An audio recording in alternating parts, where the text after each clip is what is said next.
On a fait 25 minutes sans dire une fois le mot juif. On n'est pas encore viré de YouTube, ça va. Bonjour à tous, ici Piero San Giorgio. Aujourd'hui, j'ai le plaisir de recevoir l'auteur français Alain Soral pour la sortie de son dernier livre Comprendre l'époque, pourquoi l'égalité. Restez avec nous jusqu'à la fin, vous allez voir, c'est pas mal. Alain Soral, bonjour. Bonjour Pierrot. Tu n'es pas le seul à avoir un canapé rouge. Oui, je vois que tu en as même plusieurs. Le mien, c'était le Ikea, dont l'explication, c'est que c'était le modèle le moins cher du marché à l'époque où je l'ai acheté. Il était, je crois, à 150 €. Donc l'explication du canapé rouge, c'est qu'avec mes petits moyens, j'avais acheté le canapé le moins cher du monde, qui était ce modèle Ikea. Voilà. Tu sais que je l'ai mis en vente à un moment donné, et c'est un Suisse qui l'a acheté dans une vente aux enchères eBay, tu sais, et il est venu le chercher, je lui ai dédicacé, je l'ai signé, il a acheté 7 000 €. Avec les tâches qu'il y avait dessus, etc. Donc il y a quand même un... C'est historique. Voilà, c'est comme un saint, tu vois, c'est comme des reliques de saints. Tu vois, et j'ai vendu de la même manière mes vieux gants de boxe pourris. Je les ai mis sur eBay pour voir, tu sais. Ils sont partis à 4 500 €. Alors un illustre lausannois, David Bowie, qui nous a quittés, disait que Lausanne est la ville du monde où il trouvait qu'il y avait les plus jolies filles. C'est pas faux parce que c'est une ville universitaire, donc il y a beaucoup d'étudiantes. Et puis alors ce qu'on dit, c'est comme Lausanne est une ville de collines qui monte et qui descend, les femmes n'arrêtent pas de monter des pentes et qu'elles ont les fesses bien musclées, ce que je peux confirmer. Alors malheureusement, nous n'allons pas parler de fesses et de filles, bien que c'est un sujet qui nous intéresse à nous tous, ou quasiment tous. Nous allons parler de ton dernier livre, Comprendre l'époque, pourquoi l'égalité, livre qui sort 10 ans, 9 ans après Comprendre l'Empire. 10 ans pile, 2011-2021, printemps 2011, printemps 2021. Alors pourquoi autant de temps entre deux livres avant de rentrer dans le contenu? Quel a été le processus d'écriture? Alors déjà, j'ai fait un autre livre dans ce laps de temps, et peut-être même plusieurs, mais qui étaient des chroniques, et notamment le bouquin d'entretien de dialogue avec Nolo, qui a été, à la demande de Pierre Berger, interdit en France par décision de justice avec une grosse amende, hein, dont le message a été envoyé. Le prochain qui édite les livres de Soral, on lui détruit sa maison d'édition, parce qu'au départ, il demandait, je crois, 270 000 € de condamnation, et finalement, ça s'est soldé par 17 000 € de condamnation pour ma pomme. Hein, voilà. Donc, et ce qui est marrant, c'est que c'est Pierre Berger qui a fait interdire le livre sous prétexte que je sous-entendais qu'il était peut-être pédophile. Et au procès, j'ai dit, je ne le sous-entends pas, je le démontre. Mais ça n'a pas suffi. Et après, au deuxième élément de réponse, moi je prends des notes, tu sais, sur des cahiers en permanence. Je fais aussi mes vidéos, tu sais, je faisais beaucoup de vidéos de commentaires d'actualité, un séminaire, etc. Et puis à un moment donné, j'ai eu le matériau suffisant pour me dire que je pouvais faire un livre, c'est-à-dire un livre c'est-à-dire avec une structure, un plan, tu vois. Et en fait, je me suis posé la question, quelle est l'idée motrice de toute la modernité, tu vois. Et puis à un moment donné, je me suis dit, c'est marrant parce que on n'y pense même plus tellement c'est ancré profondément, et d'ailleurs ça fonctionne toujours négativement de manière hegelienne, c'est aujourd'hui dans le monde moderne on ne peut plus rien faire et rien vendre au nom de l'inégalité, hein, c'est clair. Ce qui veut dire que tout se fait au nom de l'égalité, qu'elle soit sociale, sociétale, sexuelle, etc. Et j'ai réfléchi, je me suis dit d'où vient cette idée, à quoi elle nous mène, et puis évidemment immédiatement le sujet du livre, c'est le monde traditionnel est totalement inégalitaire et hiérarchique, et ce monde-là, en fait, est le monde le plus proche, on va dire, de la nature. Hein, et voilà. Après, il y a le processus de la modernité qui s'enclenche, qui est un processus égalitaire. Dès le départ, il faut voir d'où il vient, et puis il culmine à un moment avec les droits de l'homme, hein, puis on est toujours sur les droits de l'homme, en réalité. Et avec le recul, le paradoxe, c'est qu'on est dans le monde le plus inégalitaire qu'il ait jamais eu, au nom de l'égalité. Et moi, le truc qui m'a excité, c'est ça, c'est la perversité maximale du système, et qui est, je dirais, presque la preuve de la présence du diable, c'est qu'aujourd'hui on est dans le monde le plus inégalitaire qui ait jamais existé, mais tout se fait au nom de l'égalité. Et je dis, quel coup génial, quel coup vicieux. Et après, puisqu'en fait, tu as vu, le titre du livre, c'est Comprendre l'époque, pour que ça rappelle Comprendre l'Empire, parce que c'est vrai que c'est comprendre l'époque, mais l'époque au sens le plus large du terme, hein, toute cette épopée moderne. Donc c'est comprendre ce qu'il y avait avant la modernité, comprendre le processus de modernité qui est un processus de lente extension de l'idée d'égalité à tous les secteurs, et après, bon, tu me couperas pour que je vois d'où ça commence, etc. Et puis après, le bilan, au nom de l'égalité, on n'a jamais été dans une société aussi inégalitaire, et puis aussi à qui profite ce processus égalitaire. Et donc en fait, l'important du livre, c'est le sous-titre, pourquoi l'égalité? Et je réponds à toutes les acceptions de cette question. Pourquoi l'égalité? Parce que, etc. Et ça fait donc un livre dont je dirais la première pertinence, c'est sa construction, son plan, tu vois.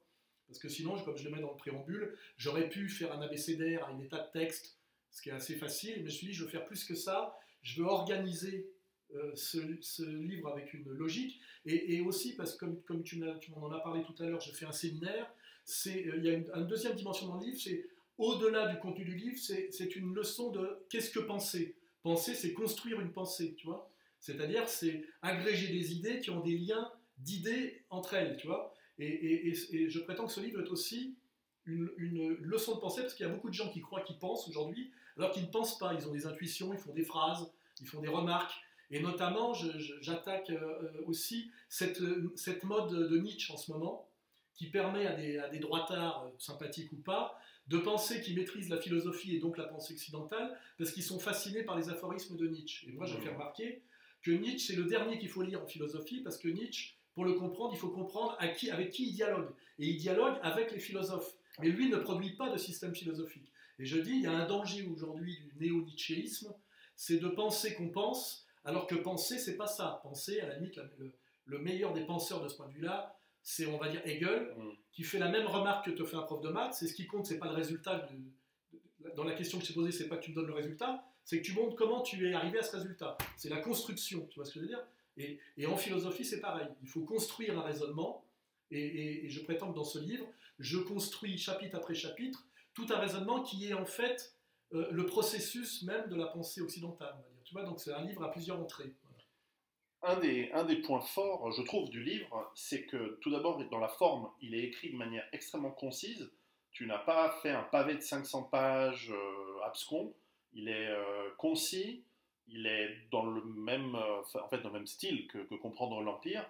Il reprend structurellement en fait, une progression historique, peut-être plus dans l'histoire du concept que l'histoire.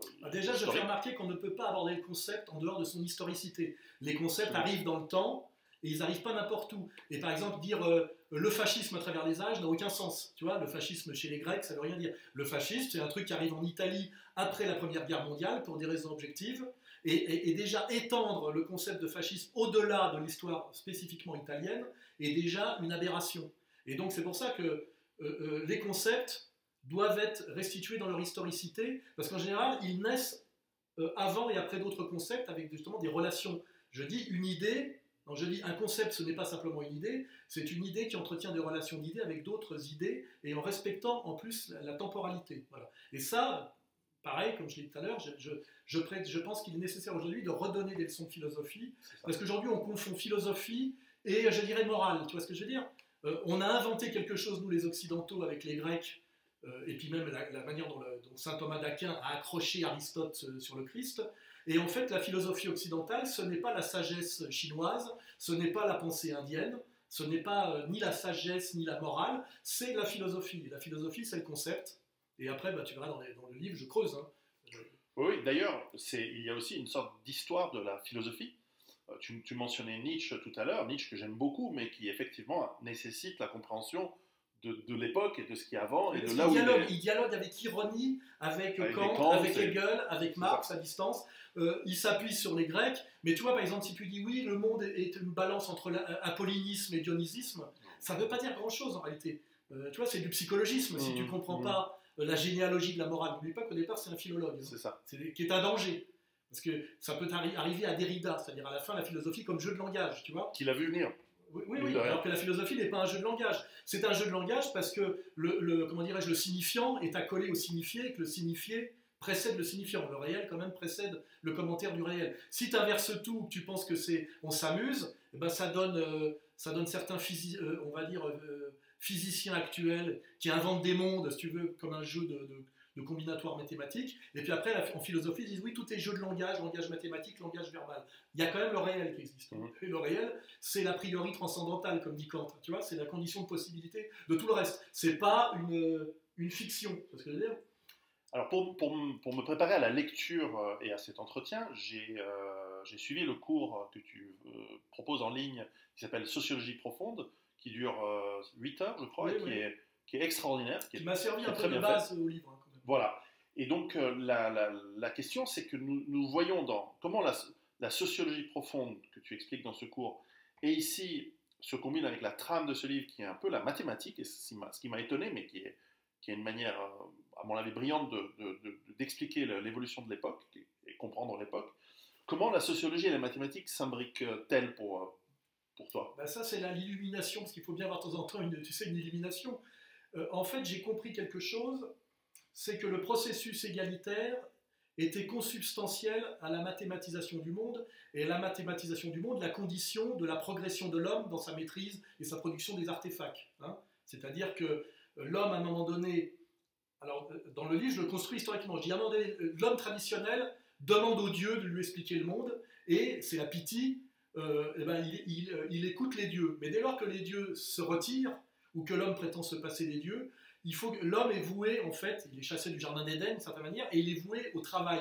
C'est-à-dire qu'il sort de la manne, tu vois. Et le premier travail que l'homme doit faire, puisque les dieux ne lui expliquent plus le monde, c'est fabriquer un outil de compréhension du monde qu'ils ne doivent plus qu'à lui-même. Et j'explique que cet outil que l'homme a fabriqué, c'est l'organon d'Aristote, c'est la logique, et qui a une relation critique et une relation dynamique, une double composante, c'est-à-dire que l'homme comprend qu'il doit fabriquer un outil de compréhension qui est la logique, que cet outil logique est un moyen critique de voir ce qui est vrai et pas vrai, ce qui respecte ou pas la logique, et qu'en même temps, cet outil logique a une efficience parce que le monde lui-même est logique. Tu vois ce que je veux dire?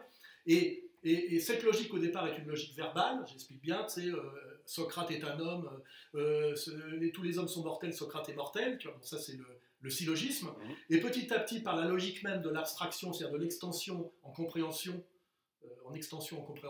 on parle de Socrate qui est un homme, à A qui est tous les hommes, et à X qui peut être toutes les entités possibles. Donc on va vers l'abstraction qui est l'extension de la logique. Et cette extension de la logique de Socrate à X, c'est la mathématisation de la logique. Et j'explique que c'est un énorme processus de gain pour l'homme, de maîtrise du monde auquel il appartient, avec une dimension de danger qui est l'abstraction qui s'éloigne du réel. Alors elle s'éloigne du réel pour le mieux le maîtriser plutôt, mais elle peut à un moment donné, ça peut produire à un moment donné des effets pervers. C'est pour ça que j'ai un chapitre précis dans le livre qui est sur la logique formelle et la logique concrète, où je montre que la logique formelle, à des moments, produit à la marge des aberrations logiques. Voilà, on est dans quelque chose qui est vraiment de la philosophie dure, tu vois. Et je m'appuie sur des auteurs, je n'ai pas inventé. Hein. Moi, j'ai eu la chance de lire des auteurs importants sur logique formelle, logique dialectique, notamment c'est Lefebvre, tu vois. Et d'ailleurs, je me suis rendu compte qu'un mec qui jouait à ça au niveau littéraire, c'était l'auteur de Zazie dans le métro, Raymond Queneau. Donc, pour ceux qui veulent s'intéresser à ce sujet sur les limites de la logique formelle questionnées par la logique dite dialectique, on a soit, c'est tout le travail de Hegel hein, sur la phénoménologie de l'esprit, la grande logique, on a Lefebvre, qui est un marxiste, et puis de façon littéraire, on a Raymond Queneau, qui joue là-dessus, notamment à l'intérieur du groupe qu'il avait créé de recherche sur le langage, qui s'appelle Loulipo. Tu vois, donc c'est quand même un sujet très français, très fin en logique, et qui est vraiment de la philosophie dure, tu vois. Et j'ai voulu montrer ça, c'est-à-dire que c'est la première partie, c'est l'homme invente un outil pour comprendre le monde, le comprendre et aussi le construire, qui est l'outil logique.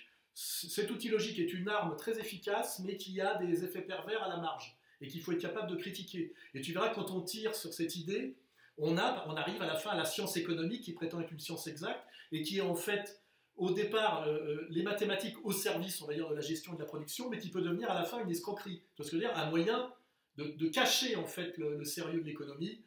Et tu vois bien qu'on passe notamment de l'économie politique à la science économique, et on prétend que c'est une science exacte, et on prétend que c'est la science exacte qui doit dominer et mener le monde sur le plan politique et moral. Donc tu vois, quand je tire dans ce livre sur mes fils, je dis attention, à un moment donné, il y a toujours l'ambivalence des concepts, l'ambivalence des outils qui ont toujours une dimension positive, une dimension négative, et il faut toujours garder ça à l'esprit. Tu sais, les idées sont toujours des couples antagoniques, tu sais. Hein, ça l'est toujours par deux, la dimension positive, la dimension négative. Et si je vais un peu plus loin sur l'égalité, je me rends compte en réfléchissant comme ça, que en fait, dès lors que l'homme se sert de l'outil logique Mm. et qu'il étend cet outil logique à la mathématique, ce qui lui permet de créer la physique. C'est-à-dire on passe de la cosmogonie à la cosmologie. Ce que je remarque, c'est que cette logique mathématico-physique est intrinsèquement égalitaire, au sens où elle n'admet pas le deux poids, deux mesures, tu vois. C'est-à-dire une loi est la même pour tous, alors que dans le monde traditionnel des dieux, le deux poids, deux mesures est la règle même. C'est-à-dire il n'est pas question de comprendre les dieux comme on comprend les hommes, il n'est pas question de comprendre les hommes comme on comprend les femmes, etc. etc. Et en fait, les règles sont hiérarchiques et différentes selon...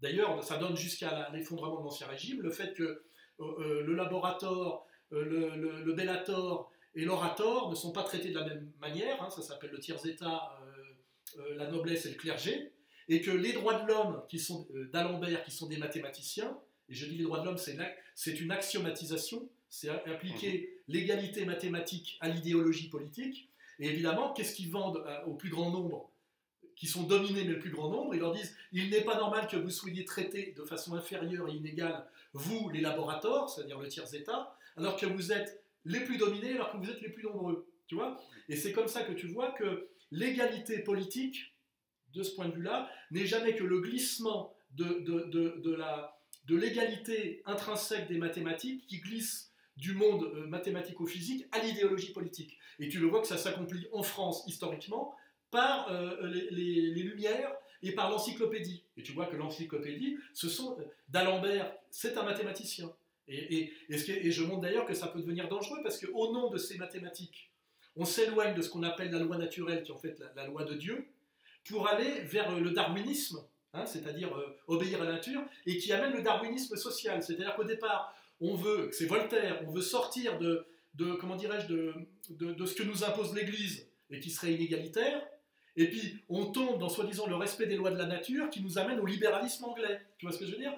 Qui finalement est encore plus inégalitaire dans les effets, mais effectivement prétend respecter les lois de la nature. Tu vois, donc c'est là où tu comprends l'intérêt de la Boétie, de Montaigne, de Rousseau, de Voltaire dans leurs dialogues, des encyclopédistes, que tu comprends la Révolution française, que tu comprends les droits de l'homme, que tu comprends l'égalité formelle des droits de l'homme et la critique de cette égalité formelle très inégalitaire par des gens qui veulent aller vers l'égalité réelle, et c'est l'épopée socialiste, tu vois, dans un monde désormais dominé par la bourgeoisie. Enfin, tu vois, le livre, c'est ça, tu vois, ça pourrait donner une série sur Netflix, hein, tu vois.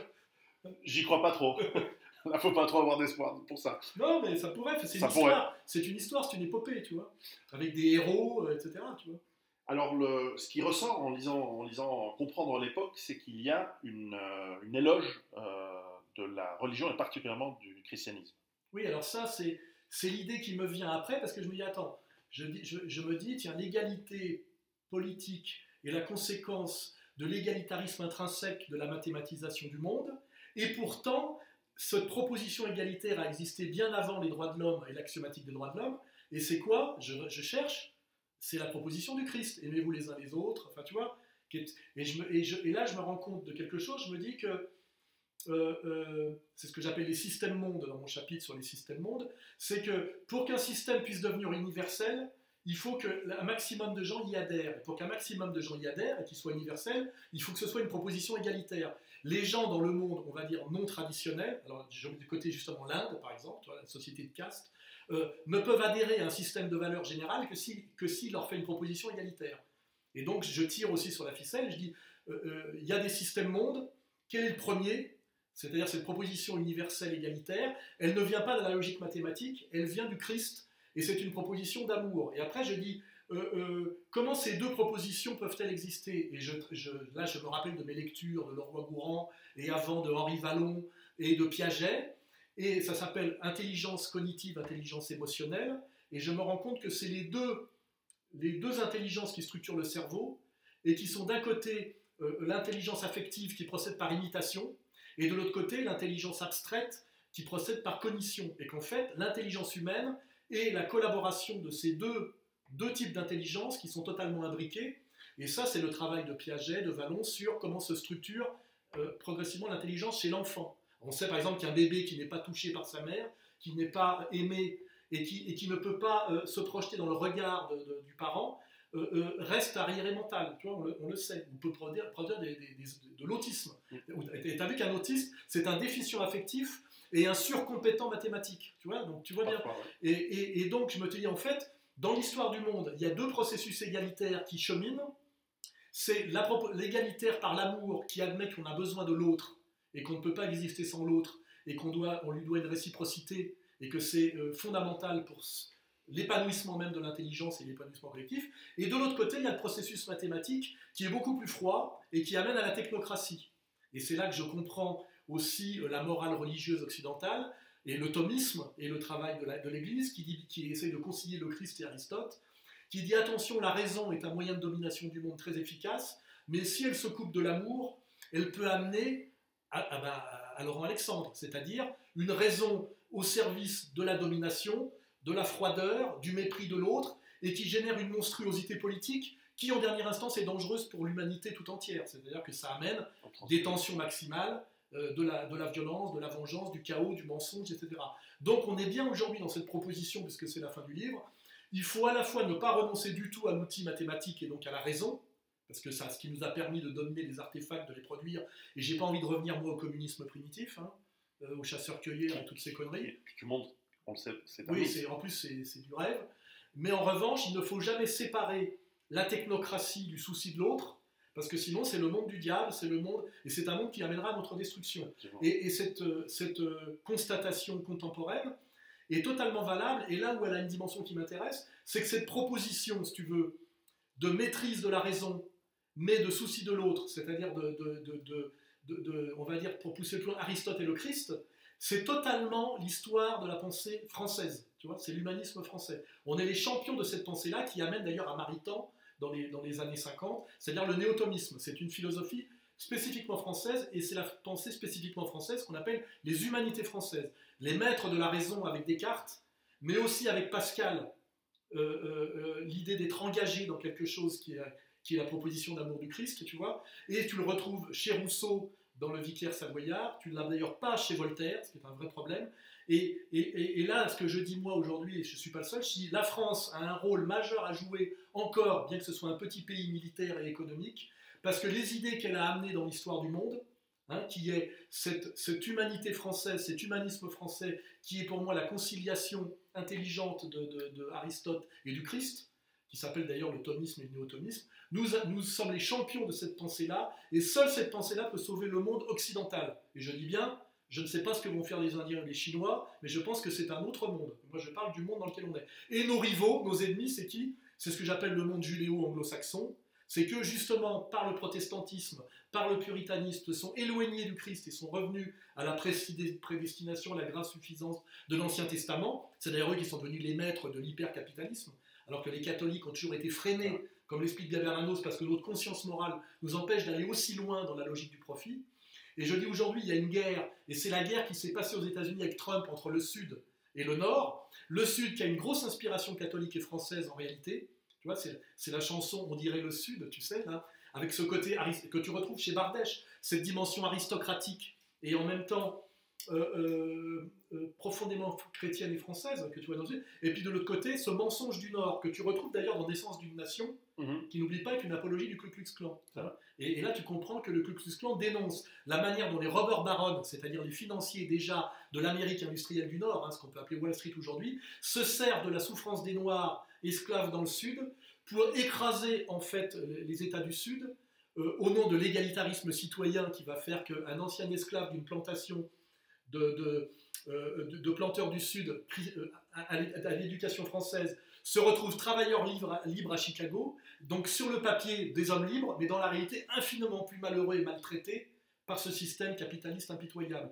Et je dis, en ce moment, il y a une actualité totale de cette proposition française et de cette lutte entre la France et l'Angleterre. On est toujours dans cette lutte-là, parce qu'en fait, c'est la lutte qui se passe en ce moment même aux États-Unis entre les Trumpiens, qui sont on va dire les fédéraux, exactement, et les unionistes au Nord. Et c'est le mensonge du Nord avec Floyd, toujours. C'est exactement pareil que dans Naissance d'une nation, se servir de la souffrance d'un Noir pour continuer en fait à maintenir une inégalité dont les Noirs en plus sont totalement victimes en réalité. Et puis après cet esprit du Sud, plus viril, moins menteur, dont on a en apparence l'impression qu'ils traitent moins bien les gens de couleur, alors qu'en réalité, quand tu regardes le travail qu'a fait Trump sur le plan social, a été bénéfique aux travailleurs noirs comme aux travailleurs blancs de la classe moyenne. Et ça, c'est dans mon livre aussi, je dis bien, quand on regarde les résultats, donc la logique concrète et non pas le formalisme logique, finalement, un planteur du Sud avec une culture chrétienne à la française peut finalement être bien meilleur dans une cohabitation réelle que, soi-disant, un droit de l'homiste du Nord, qui est en fait un capitaliste financier qui vend de l'égalité formelle pour maintenir une société qui en va être 10 fois plus brutale. Et tu vois bien qu'aujourd'hui, ça se joue aux États-Unis quand les gens quittent la Californie et son égalitarisme délirant avec le gender, le féminisme ultra, etc. Et ça donne une violence au quotidien énorme et se barrent pour aller au Texas où en fait, bien que tout le monde ait un flingue et déguisé en cow-boy, c'est une société bien plus fraternelle. Donc tu vois que sur ce livre, on tire sur des fils comme ça et ça amène des tas de, je dirais, de propositions politiques pour demain, pour aujourd'hui et pour demain. Tu vois. On a fait 25 minutes sans dire une fois le mot juif. On n'est pas encore viré de YouTube, ça va. Iceberg Slim, un des grands romanciers américains qui est un ancien proxénète, il a écrit un roman, Mama Black Widow, sur l'histoire d'un noir qui monte d'une plantation d'esclaves pour devenir homme libre à Chicago. Et il raconte la souffrance inouïe de ce mec-là, et notamment racketté et martyrisé par les flics noirs, tu vois ce que je veux dire. C'est tout ce mensonge égalitaire, tu vois, alors qu'en réalité, la compréhension assez chrétienne d'un inégalitarisme et d'une hiérarchie immanente à la réalité humaine donne beaucoup moins de violence sociale qu'un mensonge égalitaire, je dirais, militant, tu vois ce que je veux dire. Et en général, les salopards qui te vendent l'égalitarisme militant, n'y croient pas eux-mêmes, c'est pour se maintenir eux au sommet de la hiérarchie, c'est toujours comme ça. Souvent d'ailleurs ils sont issus de certaines communautés, très inégalitaires pour eux-mêmes, tu vois, et c'est assez facile de vérifier que ça se reproduit systématiquement, tu vois. Tu sais, c'est comprendre par exemple que dans l'histoire du mouvement ouvrier qui raconte que l'ouvrier doit devenir le maître du monde de demain, dans les théoriciens, il n'y a pas un ouvrier, jamais, tu vois ce que je veux dire. Et l'ouvrier, quelque part, on le prend en charge par le syndicalisme. C'est-à-dire on lui donne des avantages concrets pour qu'il marche dans la combine, mais en fait, lui, ce qu'il veut, c'est accéder au bien d'équipement, avoir son dimanche pour pouvoir jouer à la pétanque, et quand on lui parle de la grande révolution, machin, il dit calme-toi, pépère, et puis on voit même en vrai, il dit que tu commences à nous casser les couilles, toi, on t'a jamais vu à l'usine, etc. Enfin, tu vois, c'est germinal, tu vois ce que je veux dire. Et ça, moi, j'ai été au Parti communiste, j'ai fait le parcours, j'ai été d'ailleurs au Front National aussi, j'ai fait le vrai parcours de sociologue, parce que les gens peuvent se demander pourquoi j'ai fait tout ça. J'ai fait tout ça pour voir comment ça marche, parce que je ne regarde pas, moi, de l'extérieur, j'y vais, tu vois ce que je veux dire. Tu vois, c'est ce que j'explique, la différence entre un chanteur et un homme politique. Dans un chanteur, tout dans les paroles de la chanson. Dans l'homme politique, il y a la chanson, c'est-à-dire ce qu'il dit, puis après tu regardes qui lui permet de le dire, et à qui ça va profiter, tu vois. Et moi, c'est pareil, j'ai lu le manifeste du Parti communiste, j'ai lu Marx, etc., et je suis allé aussi au PCF pour voir comment ça se passe dans la réalité humaine, tu vois. Et il faut les deux. C'est pour ça que moi, je prends les universitaires pour des abrutis, parce que les mecs qui sont passés de l'école à l'université ne sont jamais sortis d'une salle de classe. Et toute leur réalité humaine, c'est une craie, un tableau noir et une éponge. C'est Althusser, tu sais, qui passe de premier de la classe à prof, à normal sup, évidemment marxiste et révolutionnaire intégral, et il finit à la fin par étrangler sa bonne femme, et il finit à l'hôpital psychiatrique. Deleuze finit par se jeter par la fenêtre. Enfin, je veux dire, à un moment donné, ces mecs-là, avec de la coke dans un hôtel, je sais plus où. Ces mecs-là, ils leur montrent quand même la pratique, tu vois, et l'air de rien, justement, le sérieux de tout ça, c'est la théorie et la pratique. Elle est toujours confrontée, la logique formelle, à ces applications pratiques. Toi, l'éternel retour du concret, c'est une phrase de Lénine, tu vois, l'éternel retour du concret. Et c'est pour ça que moi, d'ailleurs, pour certains autres sujets, quand je me retrouve au tribunal, moi, ce que je dis au tribunal, c'est il y a des réalités concrètes, il y a de la tension qui monte, en cassant le thermomètre, vous empêchez rien. Moi, je propose une solution qui s'appelle égalité et réconciliation. Vous la prenez, vous la prenez pas, mais indépendamment de mon petit destin individuel, tout ce que j'ai annoncé se passera. Je veux dire, et ça s'est d'ailleurs toujours passé depuis la nuit des temps. Voilà, parce qu'effectivement, il y a des forces qui agissent. Et la morale, quand même, a beaucoup à voir avec l'honnêteté. Tu vois ce que je veux dire? La morale a à voir avec l'honnêteté. Les gens qui mentent pour maintenir des privilèges indus ne font que retarder le moment du châtiment. Tu vois ce que je veux dire? Il y a quand même le monde est réellement une comptabilité. Tu vois ce que je veux dire? Quand tu as triché sur la comptabilité, c'est le comptable qui s'en met dans la poche. Il y a un moment donné où il y a le châtiment. Et en fait, c'est là où moi je crois vraiment qu'il y a une rigueur mathématique du monde, c'est que c'est comme une équation, il faut que ça tombe juste. À un moment donné, ça doit être égal à zéro. Et il y a des gens qui creusent le déficit, et d'ailleurs là, c'est un des sujets de la fin du livre. Moi je dis, la crise du Covid est la conséquence directe des taux d'intérêt négatifs. C'est-à-dire qu'à un moment donné, les financiers ont tellement triché sur le capitalisme financier qu'il a fallu donner de l'argent aux gens pour qu'ils l'empruntent. Quand tu es obligé de donner de l'argent aux gens pour qu'ils l'empruntent, c'est que tu as tué la poule aux œufs d'or. Et à un moment donné, il faut trouver une autre poule pour pondre. Et pour ça, il y a quoi? C'est Goldman Sachs, à chaque fois qui est derrière. Il y a le réchauffement climatique avec la taxe carbone. On va faire payer un impôt sur l'air que tu respires. Et puis derrière, la vaccination éternelle du Covid permanent. Tu vois, c'est la réponse au taux d'intérêt négatif. C'est-à-dire que l'oligarchie qui est assise sur le profit financier, qui est un pur parasitisme, est obligée de trouver de nouveaux vecteurs de parasitisme pour maintenir sa domination par l'argent, parce qu'elle a tellement exagéré avec le capitalisme financier, parce qu'à partir de 2008, au lieu de corriger le tir, elle a continué à aggraver la crise des fabrications de fausses monnaies, BlackRock, tu sais, ordinateurs travaillant à la nanoseconde, etc. C'est-à-dire le décrochage total de la finance de l'économie réelle et de la création de richesse qui existe, ça s'appelle la crématistique. Il faut à un moment donné créer de la richesse quand même, tu vois. Et eux, ce sont des destructeurs de richesse. Ils font du profit financier sur la destruction de richesse. Et à un moment donné, on arrive au taux d'intérêt négatif, qui est la conséquence logique de la manière dont on n'a pas solutionné la crise de 2008 et on a continué à l'aggraver. Et les gens qui sont à la tête du système savent très bien que ça allait arriver. Et ils ont dit, bah, quand ça va vraiment tomber, et ça s'appelle les taux d'intérêt négatifs, il va falloir qu'on déplace, si tu veux, qu'on trouve un autre paradigme. Et alors, ils avaient mis en place déjà le terrorisme islamique, mais ça, c'était pour nous réduire nos droits civiques. Mais ça ne produit pas d'argent, le terrorisme islamique. Mais par contre, le réchauffement climatique anthropique, derrière, hop, il y a du pognon. Et la vaccination permanente contre le virus mutant permanent, aussi, c'est une énorme source de domination et de pognon. Et je le dis dans mon livre, dans le dernier chapitre, entre autres choses, et je m'amuse à faire des raccourcis parce que j'ai établi toutes les médiations d'abord, hein, c'est là où je ne fais pas du Nietzsche. Je dis, en réalité, quand on prend du recul, la pandémie Covid est une réponse comment dirais-je, au taux d'intérêt négatif. Et tu verras que si tu établis les médiations, tu n'es pas loin de la vérité. Tu vois ce que je veux dire? C'est pas toute la vérité, jamais. Mais c'est une bonne manière d'expliquer l'aberration médicale dans laquelle le monde est plongé aujourd'hui. Dans ta conclusion, tu arrives par d'autres biais, finalement, à la même conclusion que dans Comprendre l'Empire.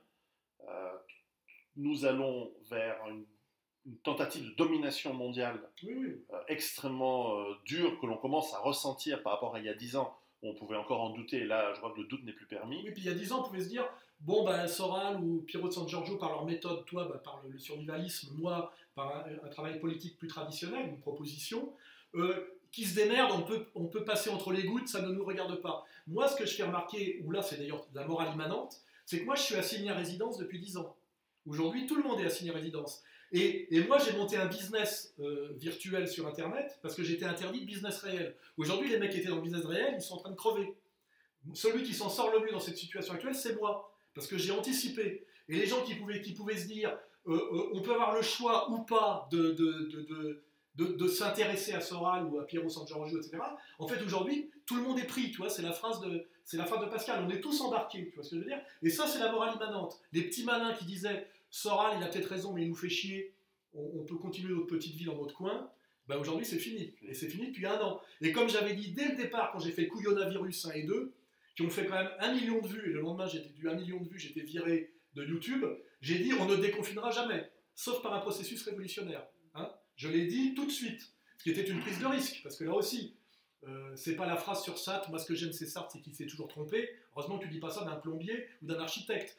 Moi, ce que je prétends, c'est qu'un intellectuel, tu vérifies qu'il a une certaine maîtrise du réel parce qu'il prévoit, il a de l'avance. Et moi, c'est toujours des prises de risque quand tu annonces un truc. D'ailleurs, je dis, elle a presque toujours raison, parce que parfois, tu peux te tromper un peu. Mais je me trompe quand même beaucoup moins que les analyses professionnelles, à part Attali, parce qu'Attali, en fait, il joue au prophète, mais c'est pas un prophète. Il est dans les réunions. Il est dans les réunions et dans les décisions, donc c'est pas de la prophétie. Il balance les prévisions, parce qu'il était à la réunion, donc c'est assez facile, tu vois ce que je veux dire. Moi, par contre, qui ne suis pas à la réunion, j'arrive à deviner ce qui s'y dit et ce qui va s'y produire. Et tu verras, je me retrouve à chaque fois en phase avec Attali, tu vois ce que je veux dire, hein. Voilà, mais j'ai plus de mérite que lui, je dirais. Où peut-on trouver ton livre? Eh ben, malheureusement, pour l'instant, uniquement sur Contre-Culture, parce qu'il sera sans doute sur Amazon bientôt, parce qu'Amazon accepte de vendre mes livres. Mais là, tu verras que c'est moi qui l'ai édité.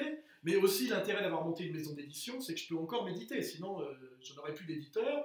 J'ai aussi mon réseau. Et le livre se vend pas mal, tu vois. Se vend pas mal, hein. Évidemment, c'est pas... N'oublie pas que Comprendre l'Empire, où j'avais eu encore Tadei qui m'avait invité à l'époque, à Ce soir ou jamais, j'en suis à plus de 120 000 exemplaires sur 10 ans. C'est-à-dire que, imagine si j'avais le soutien qu'a un Zemmour des médias, je fais 10 fois plus que Zemmour, tu vois, parce que Zemmour n'existe que parce que j'ai pas le droit d'exister. Et je veux te dire que quand même un Zemmour gaulois, ça vaut quand même beaucoup plus cher qu'un Zemmour maghrébin, pour pas dire plus, parce que voilà. Grâce à ce système, à cette résistance, parce que je parle plus du tout de dissidence, hein, la dissidence, je ne veux plus en entendre parler, mais grâce à l'organisation de résistance que j'ai montée, parce que j'avais pas le choix, je peux encore écrire des livres, les éditer, les vendre et même les diffuser. Et là, je te dis aussi que Comprendre l'Empire, qui a été traduit en russe, en coréen du Sud, est en train d'être traduit en anglais et en espagnol. Et tu vois, donc petit à petit, 10 ans après, la pensée soralienne se diffuse en Amérique latine, en Amérique du Nord, les gens, parce que les Trumpiens américains, tu sais, l'alt-right, ce sont des trucs, nous, on n'a pas de théoriciens. Et ils se sont rendus compte qu'il n'y avait pas que la French Theory, tu vois, qui est la pire chose qu'on ait vendue aux Américains, mais qu'il y avait aussi, et ils disent, nous, on n'a pas de livre, on a une praxis, on a une intuition, il nous manque des théoriciens. Et là, aux États-Unis en ce moment, il y a des types qui sont en train de découvrir mes livres, tu vois, qui sont en train de découvrir Comprendre l'Empire. Alors évidemment, il faut mettre des notes en bas de page parce que c'est d'abord français, mais en réalité, c'est assez universel. Et moi, ce que j'aime bien, c'est que sur la longue durée, petit à petit, le travail que je fais pénètre le monde islamique, et donc aussi l'Amérique latine. Tu verras qu'il y en a beaucoup pour l'Amérique du Sud ici, avec notamment la théologie de la libération, tu vois. Comme à un moment donné, les Américains du Sud, qui sont des catholiques dominés par des anglo-saxons, doivent à la fois être des marxistes et en même temps accoler ce marxisme à leur catholicisme. Ça s'appelle la théologie de la libération. Il y a une logique, si tu veux, de la théologie de la libération en Amérique latine, tu vois. Et comprendre l'Empire et comprendre l'époque, tu peux coller les deux, c'est une boîte à outils pour comprendre le fonctionnement du monde, qui, à mon avis, a une vraie universalité. C'est-à-dire qu'à un moment donné, ça peut pénétrer le monde anglo-saxon, parce qu'ils n'ont pas cette culture philosophique. On est quand même les rois de la philosophie, nous, les Français. Les anglo-saxons, c'est comme les Romains par rapport aux Grecs, ils n'en ont pas besoin, tu vois. Ils font du business. Nous, on explique, eux, ils agissent, ils font, et nous, on explique ce qu'ils font. Quand tu expliques ce que le mec fait, tu fais pas. C'est pour ça que d'ailleurs, il y a un contresens sur le marxisme. Et ce qui m'agace chez des mecs comme Charles Gave, c'est que Marx n'est pas un économiste. Marx, c'est le philosophe qui explique la bourgeoisie, et qui dit la bourgeoisie fonctionne sur une catégorie dont elle a fait un dieu, qui est le marché et l'économie. Donc Marx, c'est celui qui explique que la bourgeoisie est 100% économiste. Mais Marx, lui, reste un philosophe. Donc il y a un contresens quand un bourgeois dit « Ouais, Marx, il ramène tout à l'économie ». Non, je dis « Non, c'est toi, connard, qui ramène tout à l'économie, et Marx te le démontre. » Tu vois, c'est un miroir de la bourgeoisie, tu vois.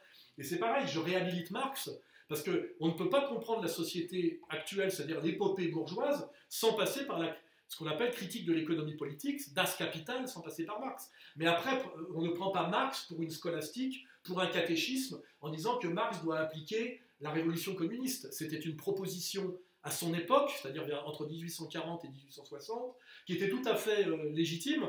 Et puis il s'est passé le XXe siècle, et on est sur autre chose. On n'est pas en train de se dire la révolution soviétique a été trahie, machin. On admet que la critique marxiste de l'épopée occidentale était très pertinente, mais elle ne résolvait pas toutes les contradictions, et qu'il y avait des constantes anthropologiques qui avaient été un peu laissées de côté parce qu'il y avait l'espoir révolutionnaire. À un moment donné, tu dis, bon, on va essayer d'y aller, on y va, puis après on fait le bilan et on voit ce qui a marché, ce qui n'a pas marché. Moi, je n'aime pas les gens qui font comme si le XXe siècle n'avait pas existé, comme si la nomenclatura soviétique n'avait pas existé, comme si Prague n'avait pas existé. Tu vois, tout ça a existé. Mais ce n'est pas une raison pour jeter le bébé avec l'eau du bain. Ce n'est pas une raison pour dire le marxisme c'est n'importe quoi. Non, non, le marxisme c'est un outil très utile pour comprendre le capitalisme. Et d'ailleurs, je peux te dire que les capitalistes les plus intelligents, intègre les critiques marxistes, parce que toute l'histoire de l'évolution du capitalisme occidental, c'est d'intégrer les critiques marxistes et de les dépasser. C'est le dialogue entre les libéraux et les marxistes, ce qu'on appelle la théorie classique. Après, ça devient la théorie néoclassique. Et le passage, tu vois, de Stuart Mill à Schumpeter, c'est qu'en fait, ça intègre le marxisme. Tu veux dire, ça répond. Tu vois, il y a un dialogue, exactement comme il y a un dialogue onde-corpuscule dans la physique contemporaine entre Bohr et machin. Enfin, tu vois, il faut lire Bachelard pour s'intéresser à ça. Et là aussi, je fais remarquer une chose, c'est que moi, je n'ai jamais cessé, de l'âge de mes 15 ans à l'année dernière, de lire des penseurs, des grands penseurs occidentaux auxquels on n'accède plus à l'université. Et moi, ce qui m'a sauvé, je le dis aussi, c'est comme j'étais autodidacte, j'ai pu lire tous les livres que l'université avait cachés pour que les universitaires deviennent des crétins, diplômés, tu sais, ou des diplômés analphabètes, qui est une phrase de Lucien Goldman, déjà à la fin des années 60. Et je suis consterné par le niveau d'arrogance et de bêtise des pontes de la médecine, des pontes de la sociologie, même des pontes de l'épistémologie, qui sont des branleurs, hein. Et quelque part, à mon âge canonique, puisque je vais avoir 63 ans, je fais profiter les générations d'après de ce savoir que j'ai pu accumuler et sauver, avec une dimension pédagogique que tu as pu constater, hein, pas de jargonnage, des textes très courts, avec après, tu as vu, une grosse bibliographie et un gros index pour que les gens, après, grâce à Internet, parce que l'Internet, c'est la grande différence. Moi, quand j'avais 30 ans, il fallait que j'aille dans des librairies de livres d'occasion pour aller chercher des livres, tu vois, des livres qu'on ne trouvait plus, les éditions sociales, logique formelle, logique dialectique de Lefebvre, ou théorie de l'emploi du temps, psychologie marxiste de Lucien Sèvres, tu vois. Il fallait que je passe des heures à aller chercher ces bouquins. Aujourd'hui, par des mots-clés sur Internet, tu peux quand même à peu près tout trouver. C'est pour ça qu'il n'y a pas besoin de notes de bas de page dans les livres. Ça, c'est des trucs d'arrogance et d'esthétique universitaire. Si à un moment donné, je cite un auteur dans le livre, il est écrit en toutes lettres, en plus, après, il y a la référence à la fin du livre, tu vois marqué Leroi-Gourhan, tu tapes Leroi-Gourhan sur Wikipédia, et tu as l'œuvre de Leroi-Gourhan, qui s'appelle la paléoanthropologie, tu vois. C'est passionnant. Ça complète le travail d'Henri Vallon sur la structure de l'intelligence chez l'enfant. Et tout ça, c'est à disposition, si tu veux, sur Internet. Et moi, je l'effleure, si tu veux, dans cette structure qui est un squelette. Et après, tu peux habiller ce squelette d'autant de muscles que tu veux, et tu peux faire, tu vois, tu peux faire Schwarzenegger si tu veux, enfin, tu vois. Et donc, parce que je pense que même moi, quand je vois un livre de 500 pages, je regarde la table des matières, l'intro, et j'essaie de ne pas perdre mon temps à me coltiner ces 500 pages dans lesquelles il n'y a que 40 pages d'utiles pour un mec comme moi dont le temps est compté. Et moi, j'ai passé beaucoup de temps quand j'étais jeune et que je n'avais pas les outils que j'ai maintenant, à lire des livres que j'aurais pas dû lire quelque part parce que pour vérifier qu'en fait c'était des livres inutiles, tu vois, me taper des philosophes bidons, je sais pas, Comte Sponville, Jean-Luc Nancy, Derrida encore, c'était intéressant de le déconstruire, tu vois, déconstruire Derrida, c'est très important. Et moi j'essaie de donner ce temps que j'ai perdu, mais qu'il fallait que je perde à l'époque, ce temps gagné, d'une certaine manière, j'essaye de l'offrir aux gens par ce genre de livre assez court, parce qu'en fait, il y a 188 pages de lecture. Mais à partir de ça, tu peux pendant des mois et des mois aller aux œuvres que j'ai déjà, par contre, introduites. Je t'introduis comment il faut aborder Kant, comment il faut aborder Hegel par rapport à Kant, comment il faut aborder Marx par rapport à Hegel et Kant, comment il faut aborder Nietzsche par rapport à Hegel, Marx et Kant, tu vois. Je te donne la manière d'accéder à ces auteurs, parce que si tu tombes par hasard sur Hegel, tu ne peux pas lire la phénoménologie de l'esprit ou la grande logique comme ça, c'est impossible.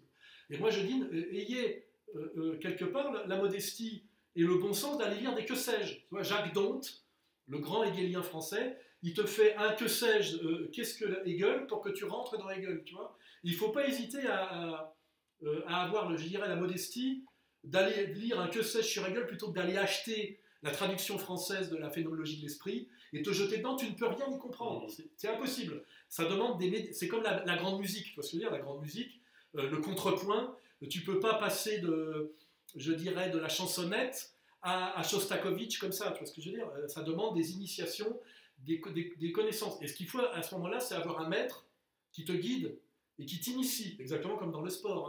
Hein. Tu as beau être doué potentiellement pour la boxe, si je te mets sur un ring face à à Réchougar-Léonard, eh ben, tu repars sur une civière.